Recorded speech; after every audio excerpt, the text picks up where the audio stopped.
आज स्टॉक जो एक्शन में, शो की शुरुआत में हमने उस पर चर्चा भी की, नाम है HAL, हल। हिंदुस्तान एरोनॉटिक्स लिमिटेड 4% ज़्यादा की मजबूत, ओहो अब 6%। आखिरी मिनटों में कुछ कुछ शेयर तो प्रॉफिट बुकिंग दिखाते हैं। ये तो भाई साहब अलग ही जा रहे हैं, एकदम डे हाई पर बंद होने की तैयारी में है। गजब, बहुत बढ़िया।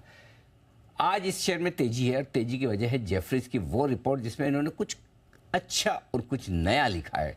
जान लीजिए क्या कुछ कहा है जेफरीज ने और उन्हें क्या पसंद आ रहा है HAL में। प्रियंका बताएंगी। प्रियंका बताइए रिपोर्ट में क्या लिखा है। बिल्कुल अनिल जी, ये तेजी तो उल्टा और बढ़ेगी HAL के हिसाब से। ये जाएगी 4725 तक। आज 6%, 21% का अपसाइड था उनकी इस रिपोर्ट में, तो यानी यहाँ से भी 15% की तेजी आपको दिखती है target over long period of time. अब इसमें एक ट्रिगर ये था कि अब तक जो इनका LCA तेजो, जो सुपरसोनिक एयरक्राफ्ट, फाइटर एयरक्राफ्ट जो काफी जिसकी समय से वेट थी, वो डिलीवरी होने में उसकी लेट हो रही थी। लेकिन अब जो है, क्योंकि सप्लाई चेन दिखती थी, GE ने सप्लाई करना था वो इंजन, वहां पर डिलेड थे। लेकिन अब जो जेफरीज को लगता है वो कॉन्फिडेंट है कि ये जल्दी ये डिलीवरी भी तय समय पे होगी। और इनफैक्ट FY26 के फर्स्ट क्वार्टर से एयरक्राफ्ट की स्मूथ फंक्शनिंग होगी, किसी तरह के एग्जीक्यूशन में डिलीवरी कोई हैसल्स नहीं होंगे, और इसी के चलते वो बुलिश हैं HAL पर। और उन्होंने तो ये भी बात कही है कि साथ में जो डिफेंस कैपेक्स का, इंडिजिनेशन का, उसका जो बड़ा ट्रिगर है वो HAL को फायदा मिलेगा। 3 टाइम्स इसके प्रॉफिट उन्हें लगते हैं अगले 3 साल में। डेट पर लगातार, जो डेट रिडक्शन पर जो उनका लगातार फोकस है, वो सारे कुछ ट्रिगर्स हैं। 23% का ROE है, तो स्ट्रॉन्ग मजबूत fundamental, defence capex, make in India story, और ये जो डिलेड चल रहा था एग्जीक्यूशन, ये अब टाइम पे हो जाएगी। तो सारी चीजें एक्चुअली एक परफेक्ट केस बनाती है यहाँ से अपसाइड का।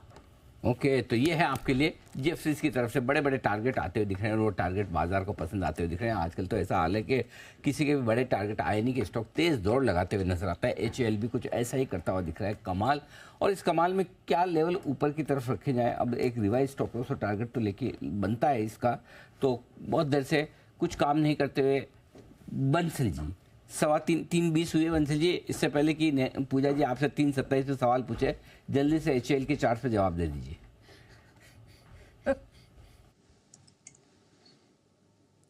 अनिल जी, बढ़िया टेक्निकल स्ट्रक्चर है। और इस स्टॉक पे अनिल जी, जब ये स्टॉक निकल रहा था 3500 के ऊपर, उस दिन भी खरीदारी की राय दी थी और बोला था डू नॉट मिस काइंड का ब्रेकआउट है, और एक भी रेड कैंडल नहीं बनी है। तो टेक्निकली एक स्ट्रॉन्ग अपमूव के अंदर है। जिनके पास है होल्ड करे। ऊपर में 4230 4230 रुपए के अराउंड एक हर्डल आती है, तो जिनके पास है इन लक्ष्य के लिए होल्ड करना चाहिए। ओके, तो ये है राय आपके लिए HAL। और कुणाल जी भी कुछ अपनी राय देना चाहते थे। कुणाल जी, आप कुछ कहना चाहते थे नेहा से? नहीं अनिल जी, मैं आपसे कुछ पूछना चाहता था कि एक तो ये बंसल जी नेहा जी को याद कर रहे हैं। दूसरा अनिल जी, जो मेरा एक सवाल था कि अभी आपने कहा कि बंसल जी कुछ देर से काम नहीं कर रहे हैं। मुझे सुना अनिल जी कुछ दिनों से काम नहीं कर रहे हैं। तो आपने ये कहा कि कुछ दिनों से काम नहीं कर रहे हैं, कुछ देर से काम नहीं कर रहे हैं। नहीं, मैंने कुछ युग कहा था। कुछ युगों से काम नहीं कर रहे हैं। आपने दिन सुना। तो वैसे तो बंसल जी अपनी मर्जी के मालिक है, करे तो करे, ना करे तो ना करे। लेकिन बंसल जी बैठे रहते हैं तो भी एक अच्छी फीलिंग आती है। बंसल जी, आप कुछ कहना चाहते थे नेहा को? जी नहीं अनिल जी, मैं कुछ नहीं कहना चाह रहा। मुझे लग रहा है कुछ गड़बड़ हो गई अनिल जी। मैं आराम से, शांति से Anil ji, I am waiting for 332 333 जब आप thank you bye bye tata करेंगे अनिल जी। आप एकदम रिलैक्स हो जाओ। 3:20 होने वाले हैं। आप ये समझो जैसे आपका 3:32 हो चुका है। एकदम feel free and enjoy the show. तब तक हम 3:20 की स्टडी